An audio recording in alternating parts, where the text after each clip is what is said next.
Kung ang utang ay parte na ng buhay, ibig sabihin, ang taong walang utang ay madaling mamatay. Kaya ikaw, mangutang ka na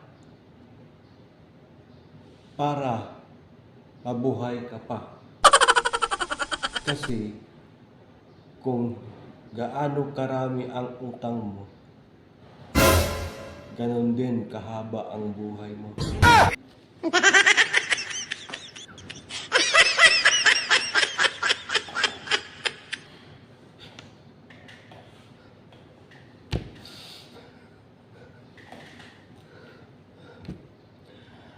At alam nyo guys, bago kayo mag-asawa, isipin nyo muna. Kasi ang hirap may asawa. Lalo na kung wala kang stable na trabaho. Isa pa, ang daming kalaban. Nakakainis isipin. Kasi ang leader ng kalaban ay biyanan.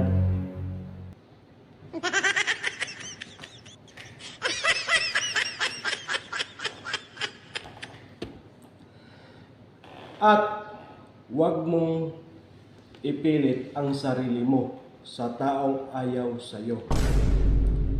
Kasi minsan ang pag-ibig ay parang didi.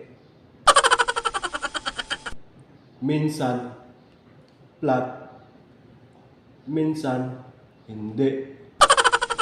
Pero minsan wala ka na ngang pag-ibig, wala ka pang didi.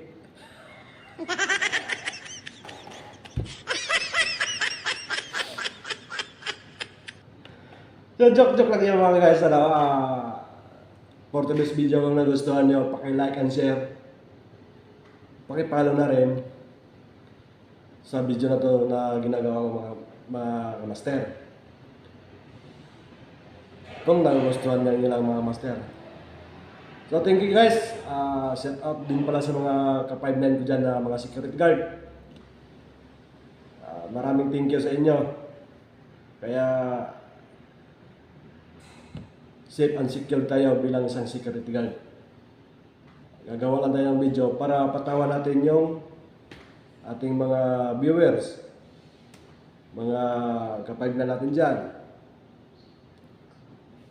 Sana safe tayo sa bawat duty natin. Thank you guys, thank you. Joke.